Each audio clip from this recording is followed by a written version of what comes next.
ఇప్పుడు గౌరవ ఉప ముఖ్యమంత్రి గారు బట్టి విక్రమార్క గారు 42 పేజీల బుక్ను మాకు ఇచ్చి 4 నిమిషాలు కాలేదు. కనీసం ఇది మేము చదవకుండానే ఈరోజు మమ్మల్ని మాట్లాడమంటున్నటువంటి పరిస్థితి. నిన్నటి నుంచి నేను మన అసెంబ్లీ సెక్రటరీ గారిని మీ ఆ కార్యాలయాన్ని కూడా ఈ సభలో నోటు మీరు ముందుగా ఇవ్వండి, అట్లీస్ట్ సభ్యులు ప్రిపేర్ అయ్యి రావడానికి ఉంటుందని చెప్తే ఈ నోటు ఈరోజు సభలో వారు లేచి మాట్లాడడం స్టార్ట్ అయిన తర్వాత మా చేతిలో పెట్టినారు. Then how a member can speak on this అధ్యక్ష? భవిష్యత్తులోనైనా నేను మీతో కోరేది ఒకటే, అట్లీస్ట్ ప్రభుత్వం టేబుల్ మీద పెట్టేటువంటి పేపర్ను ముందు రోజు సభ్యులకు ఇచ్చినట్టయితే సభ్యులు ప్రిపేర్ అయ్యి రావడానికి ఉంటుంది.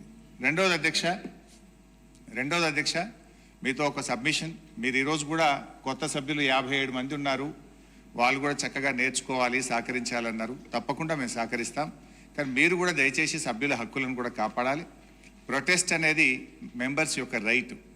ప్రభుత్వం ఇచ్చిన సమాధానంతో సభ్యులు సంతృప్తి పడినప్పుడు ప్రొటెస్ట్ చెప్పే హక్కు సభ్యులకు తప్పకుండా ఉంటుంది. చాలా ఏళ్ళుగా మీరు సభలో ఉన్నారు, మేము ఉన్నాం. ఎప్పుడైనా సభ్యులకు ప్రొటెస్ట్ మీద తప్పకుండా అవకాశం ఇస్తారు అధ్యక్ష. కానీ మొన్న మీరు దురదృష్టవశాత్తు ఇవ్వలేకపోయినారు.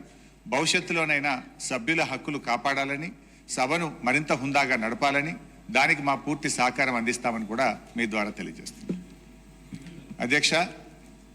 ఇకపోతే సబ్జెక్టులోకి పోతే ఈరోజు మాట్లాడతారా? నాకు